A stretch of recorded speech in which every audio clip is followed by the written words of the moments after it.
Good morning, everyone. It is a joy to see you all this morning. After the snowfall last night, everything outside looks calm and peaceful again. And although we didn't get heavy snow, thanks to those who helped clear the snow here at the center and elsewhere, it made easier for us to come here, right? While enjoying this white blanket outside. So I really appreciate all those helping hands. Today we are joined by 10 students from the One Institute of Graduate Studies. They are studying acupuncture. So the future healers are here, along with their guiding teachers, Reverend Song, our Tai Chi master, Reverend Song, and Reverend Grace, who is my lovely classmate back there. So it's great to have you all here. To all those, to all the new faces. Do we have new faces today, this morning? Yes? No? Not sure. Yes, we have one, too. And all those returning friends, you are warmly welcome to our service. So let us begin by setting our intention for today's practice. You may gently close your eyes and allow the breath to slow. Inhale softly and exhale with ease.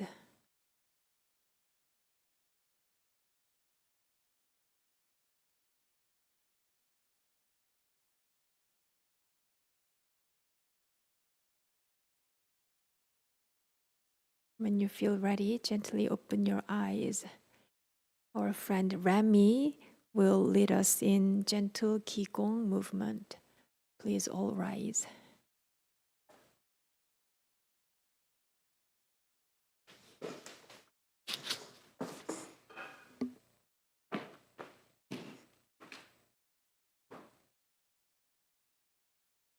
Good morning. Let's start by taking a big stretch and a yawn. Reaching up and then reaching through one arm at a time as you feel the web of soft tissue that weaves through your whole body. And then you can let that go with a little toss. We'll take that again through one side, yawning on one side of your soft palate, all the way through your ear, Through your armpit, through the bend of your elbow, and through your palm. Maybe one more time.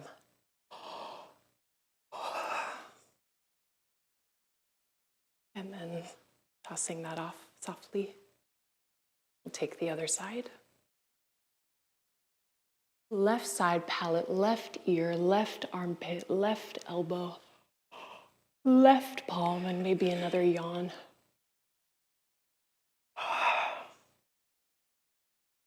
And releasing that. Let's roll our shoulders a few times and start to feel how this movement moves the weight of your whole body, a little circulation of your weight over your feet. And then forward. Feel like your shoulder blades slide on your rib cage. Nice. And then we'll shift the weight forward to the front of the foot, the ball of the foot, and start to find a gentle drum of your heels into the ground while you soften the rest of your body and let it drape over the skeletal structure. We can get a little bit big and loud here, maybe. And you can start flicking your hands toward the ground, allowing your shoulder blades to bounce on the fascia of the soft tissue, like a trampoline on your back. Let's let some breath move through.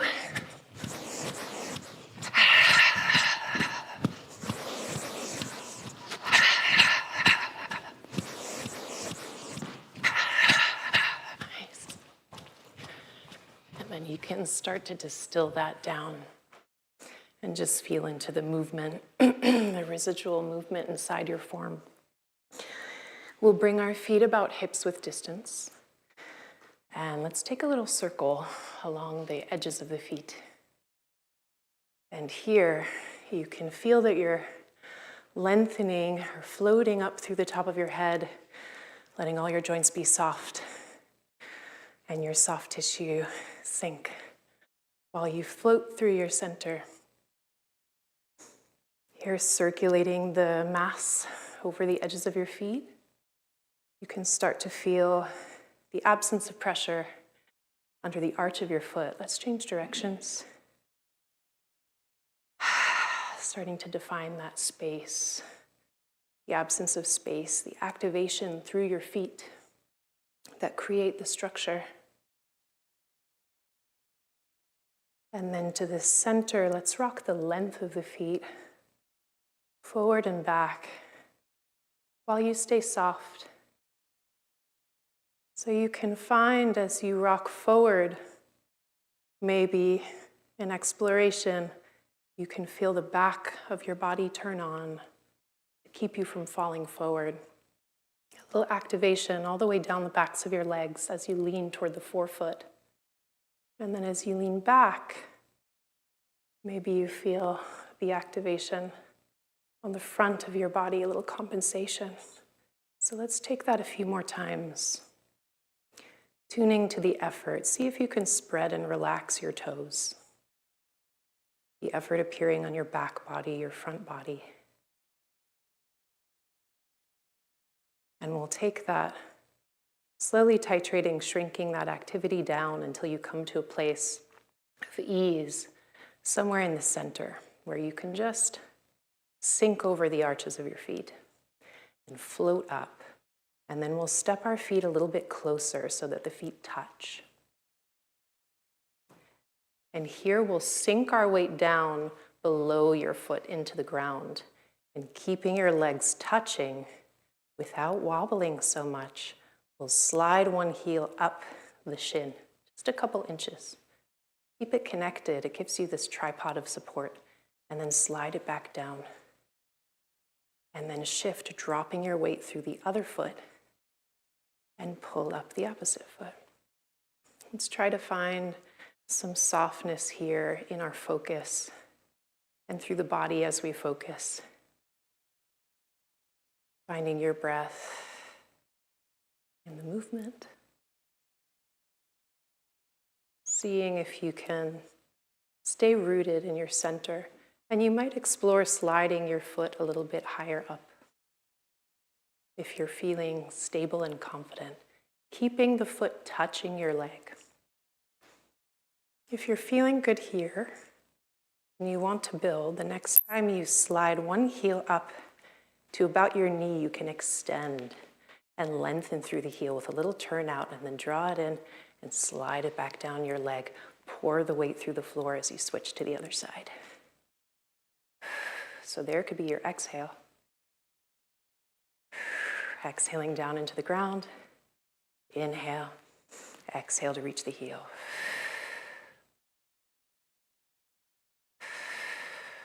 Nice. Maybe one more time on each side.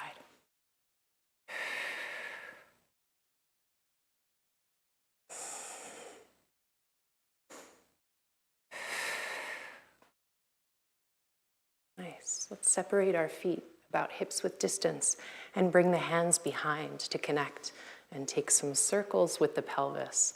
So to start, let's make the whole body from your pelvis to your head a pendulum. And you can create a big symmetrical circle with your tailbone and a mirroring circle with the top of your head. You can go as deep as you like. You can change the spacing between your legs. See if you can feel the ball of your femur inside the hip socket. Pressing through your feet to keep connection and activation that wraps the joint, and then changing directions. Letting your breath move through. Nice. And then you can make that a little bit smaller. Maybe toss something off if you have anything to toss. Feet hips width distance. For a moment, just feeling the sine wave curve of your back body.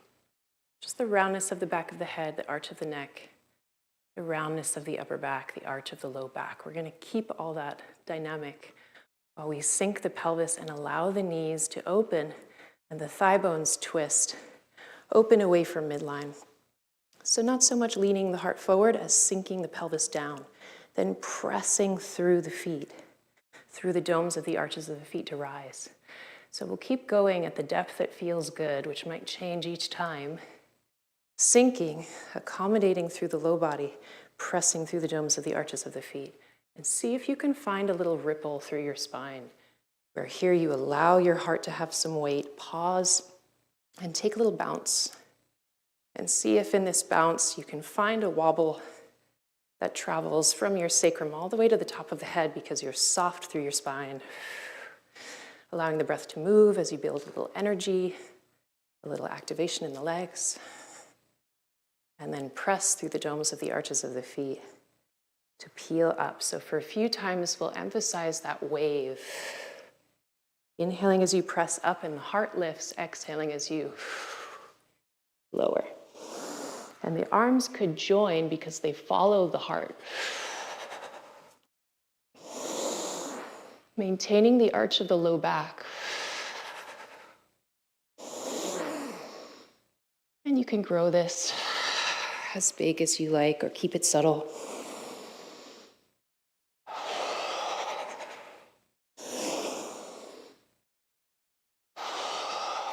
Nice, and you can try it a little bit quicker a couple times if you like that feeling.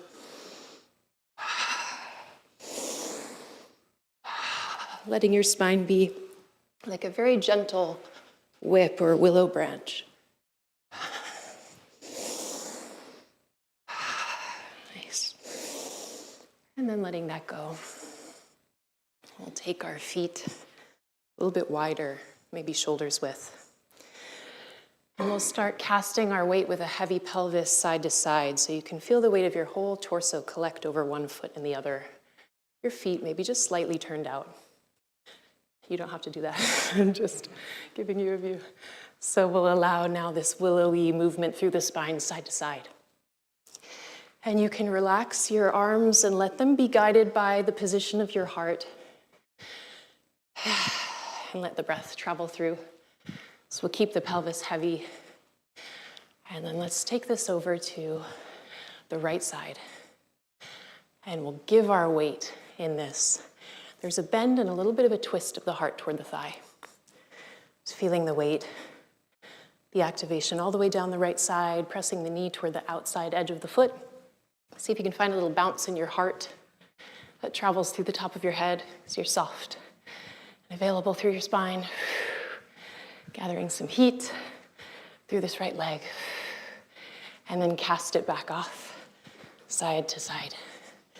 A bend and a twist. Pelvis heavy in the center. It's a dip down, down. And then we'll take it to the left and collect the weight over the dome of the arch of the left foot. Some bounces to find the activation down the outside of the left leg with the softness of the spine through the top of the head. And then again into casting side to side. Let's just take this gently down into a forward fold. Go nice and slow. You can use your hands for support on your legs, keeping the arch of the low back intact. And take what feels good here in your forward fold, allowing your belly to relax between the thighs. Let's take the right hand over to the left shin or foot or knee or the floor and twist to the left. Your tailbone can sit behind you a bit. Reach up, look up, take a nice deep breath. Then keep reaching up while you let your head pour down to the floor. Feel that line of soft tissue from your fingertips all the way to your ear, and breathe again. And cycle the left arm all the way down and across to the right side, wherever is comfortable, and reach up with your right fingertips and a breath here looking up. And pouring from the top of the head. One more breath here. Cycling the arm down, pressing foot to foot. We'll take a wavy roll up. You can use your hands to walk up your thighs, inch by inch, keeping the arch of your low back intact. So you feel this more in your legs. Let your spine be soft. We're gathering, collecting the weight into the feet. And then step your feet a little bit closer. Let's take one last breath and reach. And here you can pull like you're climbing a rope. Feeling this all the way into your ribs. You might pedal a little bit through your feet. And then reach all the way through fingers and let that go. Let's take just 3 breaths. We're going to bring the shoulder blades up to the ears and drop. 2 more like that. And one last. And then we'll gather the hands over Danjan. And take a little breath here, just feeling the warmth that we've created in our bodies gather into this lower energy center.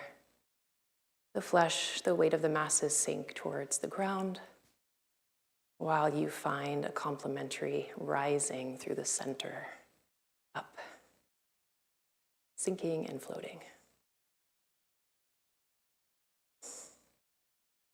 And we'll finish there. Thank you. Thank you, Remy. Now our practice continues in bowing format. So bring your palms together in your heart center. Bring your minds and heart together in our heart center. Shoulders are relaxed. And let us look up. What is right here in the center? We call this Ilwonsang, Dharma Kaya Buddha Fourfold Grace, our true home. It represents the truth of the universe. Now please join me in bowing to the Dharma Kaya Buddha Fourfold Grace. Today we'll bow in standing posture. I bow in gratitude to the grace of heaven and earth, honoring the infinite beneficence of nature and the universe.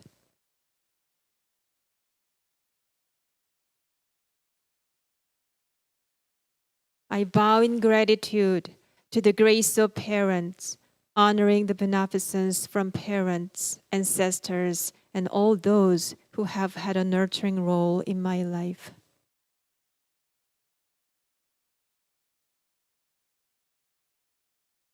I bow in gratitude to the grace of fellow beings, recognizing the truth of interconnectedness.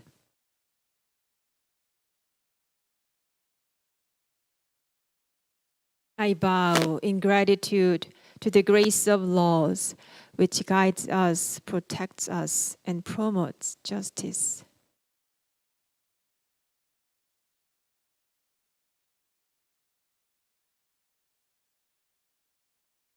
Now please turn to your neighbor Buddhas, and we will greet each other with our smiles.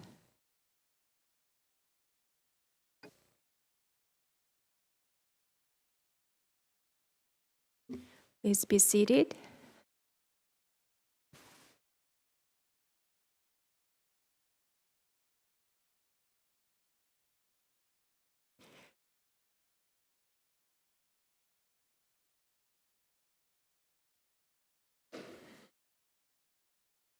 Take your time to settle your body on your mats or in your chairs. This morning, Michael Won-Ho-il will give us the method of seated meditation.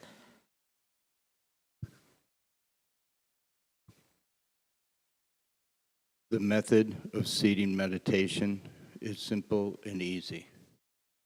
Sit comfortably on the floor or in a chair. Breathe in, grab all your tension, and breathe it out. Open up your chest and heart. Stretch up tall and align your spine from your neck to your tailbone. Relax your shoulders and arms. Then allow your hands to rest on your knees.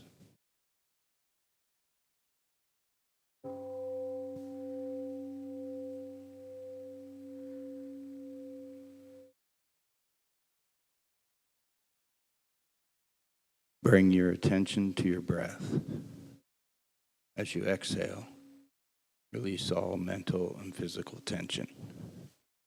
Invite your attention to abide in your chi energy field, which is called Danjan. This is located about 2 inches below your navel and is the power center of your breathing.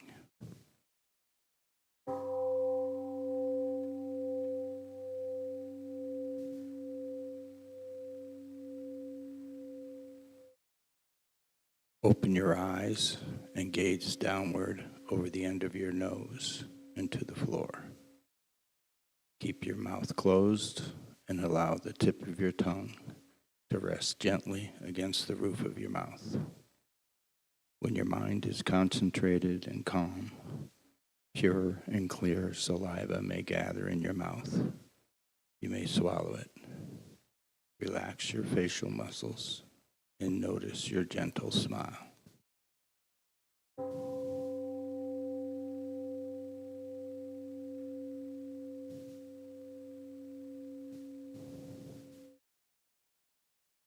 If your face or body begins to itch, do not scratch. This is a sign of the energy circulating in your body. Simply note the itching and let it pass. If your legs ache unbearably, you may change position very slowly and quietly, so you maintain a calm stillness and do not interrupt others.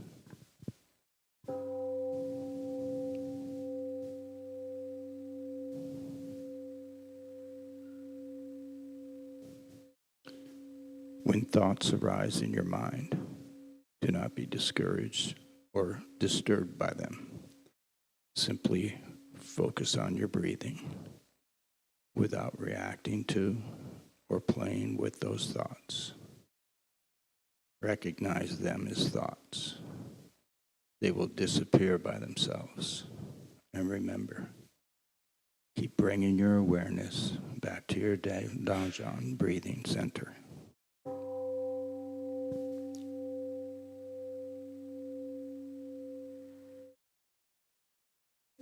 If you continue practicing meditation for a long period of time, you will rest in the realm of samadhi, deep meditation, in which the mind is calm, concentrated, perfectly focused and at peace, with no distinction between self and others, time and place.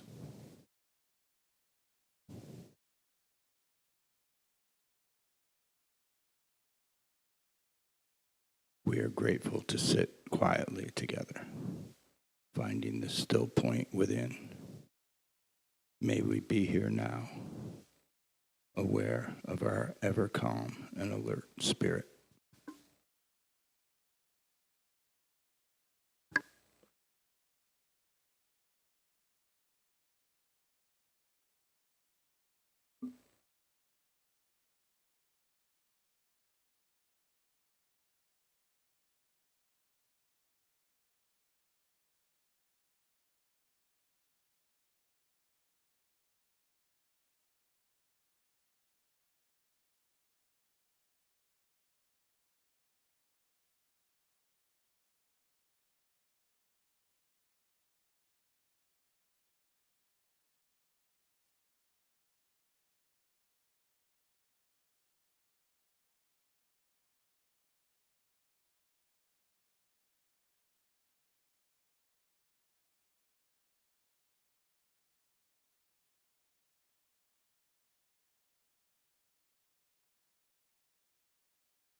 When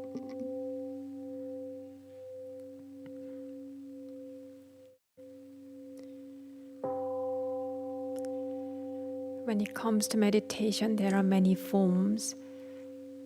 Now you are invited to chanting meditation, page 4. Page 4, 일원상 vow.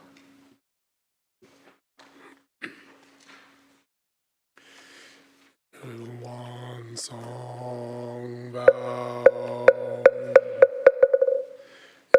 One is the realm of samadhi, beyond words and speech, the gateway of birth and death, transcending being and non-being, the origin of heaven and earth, parents, fellow beings, and laws, the true nature of all Buddhas, enlightened master, unenlightened people, and sentient beings. One manifests as both permanence and impermanence, fused as permanence. One unfolds into an infinite word that is ever abiding, spontaneous, just as it is, fused as impermanence. One unfolds into infinite words through the cycle of formation, duration, decay, and extinction of the universe, and the birth, aging, illness, and death of all beings, according to how we use our minds and bodies in the four forms of birth, we transform through the six realms of existence, progressing or regressing with grace, arising from from grace. Therefore we unawakened beings vow to practice wholeheartedly, modeling ourselves after Ilwan Sangha Dharma Kaya Buddha, by cultivating our minds and bodies, deeply knowing human affairs and universal principles thoroughly, and using our minds and bodies skillfully, thus progressing rather than regressing,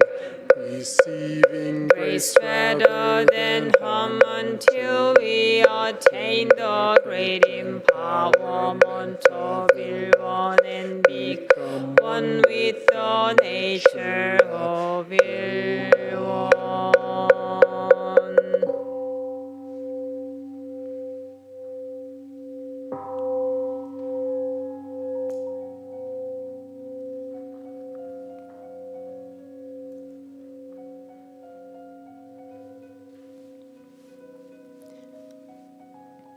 You may loosen your shoulders, upper body, your hands, arms,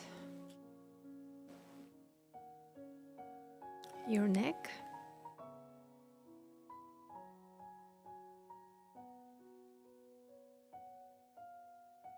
Stretch your spine.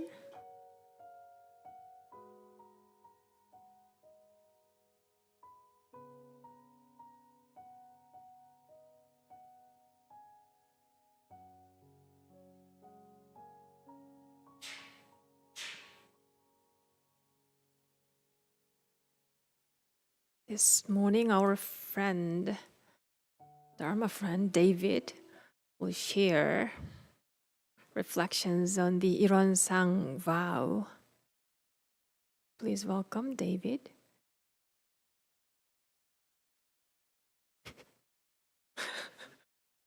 Sorry.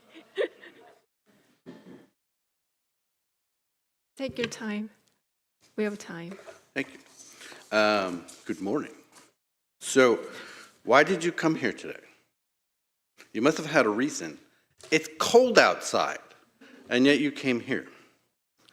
So when we act, we do so out of purpose. Everything is done for a purpose. Even if I just want to get in my car and drive wherever the road may lead, there's a purpose. I might drive to clear my head. I might drive to explore. That might just be how I'm choosing to spend my time, entertain my mind. But to even do things without a clear purpose is nonetheless to do them with purpose. And while everything is done for a purpose, many times a greater design and a more lucid direction is lacking. It's easy for me to fall into nihilism, and not passive nihilism where there is no inherent meaning and nothing matters. Well, that too. But I'm talking about an active nihilism where you entertain but do not attach to any concepts. I've been an active nihilist for most of my life. It's been a life marked by contemplation. But being active in contemplation is really just passive living. I learned at a young age that I can argue any position, which is probably why I ended up in law school. I was very good at exploring ideas. I was curious. What I really wanted to know was the truth. And my search for truth led me on a journey.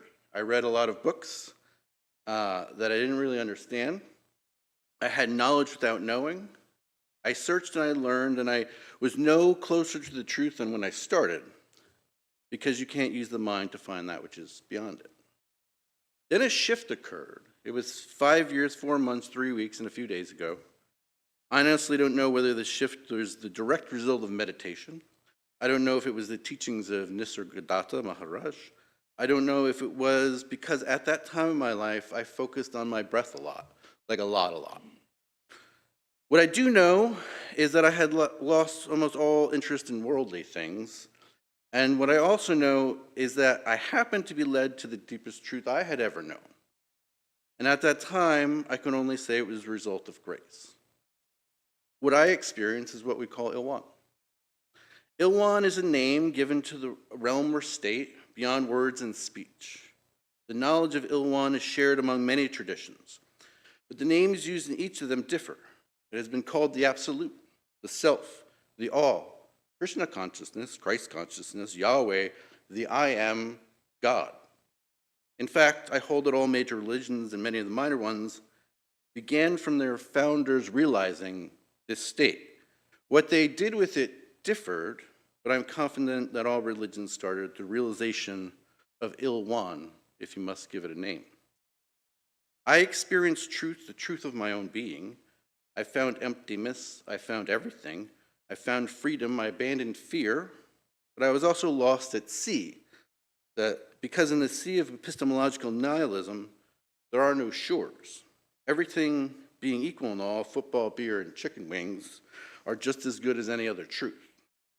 Or at least I resigned myself to think for a time. After 5 months, 4 years, 3 weeks, and a few days ago, I came to know who I was and was not who I thought I was. I came to know that which was beyond good and evil. I came to know that all things are empty. I came to know that existence does not end. I came to know that everything is one, everything is everything. And I came to know that everything is somehow love. But all of my knowledge of truth of existence can be summarized in 4 words. I am now, here, which is also to say I am nowhere. I arrived at now here, but I didn't know what to do with myself. When all concepts dissolve, you kind of want a teacher. It would have been nice to have someone to answer some questions about what was going on. Because when there are no more concepts, there is nothing, no path, no direction. In the marketplace of spiritual knowledge, there are many teachers, many of whom peddle inauthentic goods. And it was through the lens of my own experience that I would evaluate all teachings and teachers. And it was a few years later that I found the truth reflecting out from the page on which the Ilwan song vow is written. Ilwan manifests as both permanence and impermanence.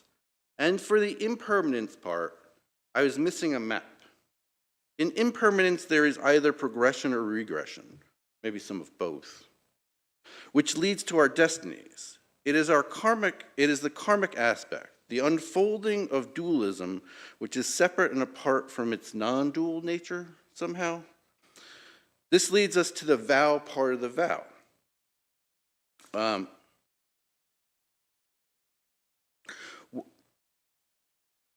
We are here where we are in this present moment because of our life choices. The good and the bad are ours to bear.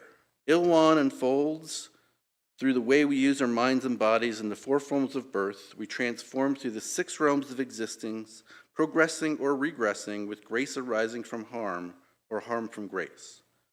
A worldview where everything that happens to you is a reflection of what you have done is actually completely fair, even when you cannot see it. Life is what you make it. The bad stuff is easy to swallow when you understand that it's because of our doing, and the good stuff is made even better when we realize it is brought about by us. From the perspective of Ilwan, there is no ultimate good or bad. There is just effect, reaction to action. I'd stumbled on the what or what not of being, but that was what was missing from my life was an understanding of how to live or live on. The last part of the Ilwan Sung vow, the vow part, gives us the map. To practice with utmost devotion, to cultivate our minds and bodies deeply, to know universal affairs thoroughly, to use our minds and bodies skillfully, thus progressing rather than regressing and receiving grace from harm, until we attain the great empowerment of Ilwan and become one with the nature of Ilwan, is the map of navigating our way in the now and here. The map of now and here is a different kind of map than you might think of when you think of maps. Usually a map instructs you on how to get to a different point. In now and here, you never leave. Wherever you go, there you are. Conditions arise. The map of now and here instructs you as to how to prepare and what to do when conditions arise. You are an unmovable mountain, but the sun beats down on you, the snow falls on you, the rain loosens your soil, the wind pushes against you, but you remain still. Are you tranquil? Do you worry? Do you get angry? Do you kill the rain and curse the sun? There are three main parts of the map of now and here. Also the Won Buddhist practice. It's unmuddy your mind through meditation so that you may perceive clearly. Study the map of the Dharma written by teachers who have come before and know the road. The scriptures of Won Buddhism is a really good place to start. Follow spiritual protocols when interacting with others, learning, remembering, and using the principles of our daily practice and precepts. And when in doubt, just do unto others as you would have them do unto you, because what you do to others, you do to yourself. The road to now and here can be treacherous, sometimes alluring, sometimes frightful. In my case, usually just irritating. But as the vow promises, there is an end to our journey. That is the attainment of the power and becoming one with Ilwan. The vow is two-sided. It's a mutual exchange of promises, like a contract. One side is the promise you make to practice wholeheartedly, but on the other end of the practice, if you read the vow through the filter of the law of cause and effect, or contract law, it is the vow, the promise of attainment. You will become one with the nature of Ilwan. What we experience in our lives are our karmic consequences. What we experience in our communities are our karmic consequences. When we suffer, it's because we haven't followed the map. But pain is a great teacher. Swami Satchitananda said that pain brings purification. Nisargadatta said pain wakes you up. But it's less painful to just adhere to wise teachings. We learn and practice parts of the map here, in this place, on Sunday mornings, Wednesday nights, sometimes Thursday nights. Practice what they preach here. It is a gift to have good teachers. The effect of following the way is a promise, the promise of Ilwan. I recognized the truth of the opening of the vow the first time I read it, and I have faith that what follows is equally true. Practice and faith have a symbiotic relationship, just as we all do. As Nisargadatta said, wisdom tells me that I am nothing, love tells me that I am everything, and between the two my life flows. May we know truth and live truth. May we know peace and live peace. May we know love and live with love. May we know wisdom and live wisely. May the Ilwan sung vow be the motivating purpose of our actions, and may we one day become one with Ilwan. Thank you. Thank you, David. So this is third time I listened, actually the first time to listen to your talk, and I read his talk twice, and each time it feels refreshing. Thank you for your sincere and authentic sharing about your practice using Ironsang vow as a map. That was good. And how did you find his talk? Let's take a quiet moment to reflect on what we just heard.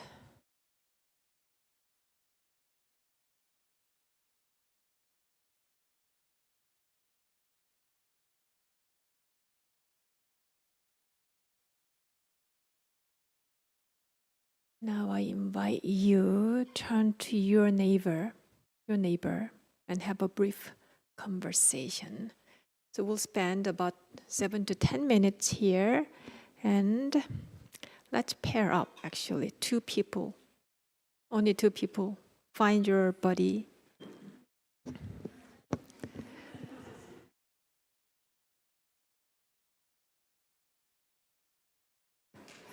And if you turn the booklet, page 4, there is a Ironsang vow. You can take a peek.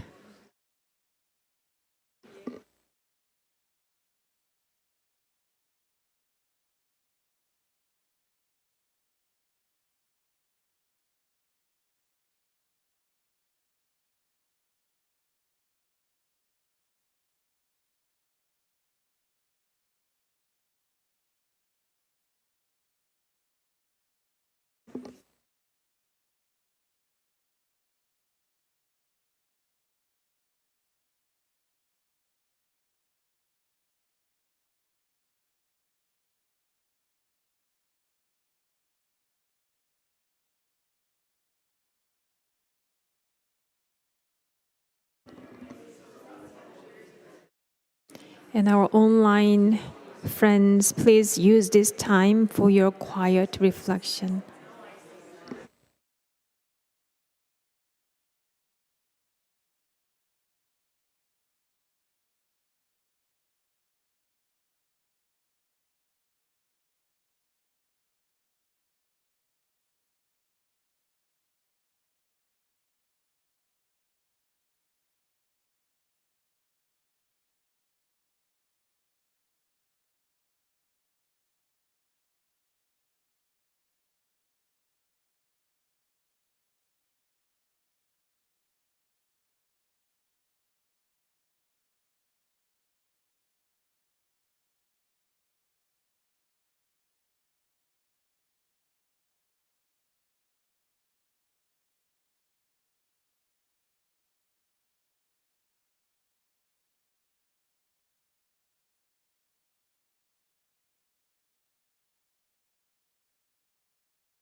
Thank you for your practice. This morning we'll chant the Ilwonsang vow once again, but this time in Korean, the original language of this sutra chant. So please find it on page 7. Page 7, 일원상 서원문.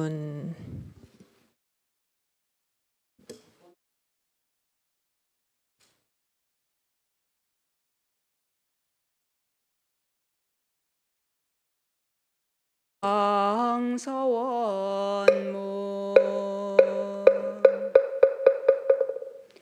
일원은 언어도 다는 입정처이 오유무초월의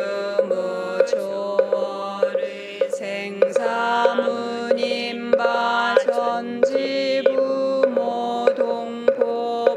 전지부모동포법률의 본원이요 제불조사 범부중생의 성품을 능히 성유상하고 능히 성무상하여 유상으로 보면 상주불멸로 여여자연하여 무량세계를 전개하였고 무상으로 보면 우주의 성주 괴공과 만물의 생로병사와 사생의 심신작용을 따라 육도로 변화를 시켜 혹은 진급으로 혹은 강급으로 혹은 은생어해로 혹은 해생어은으로 이와 같이 무량세계를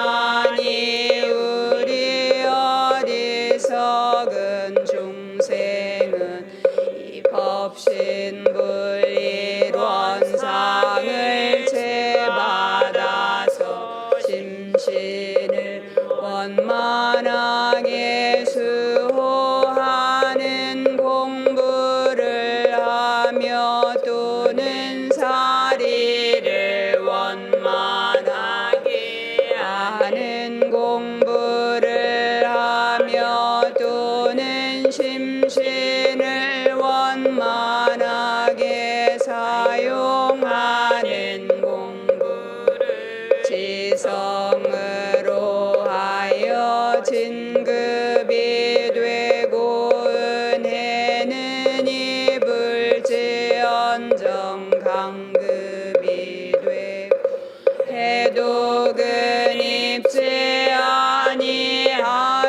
아니하기로서 일원의 위력을 얻도록까지 서원하고 일원의 재성에 합하도록까지 서원함.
may open your eyes now.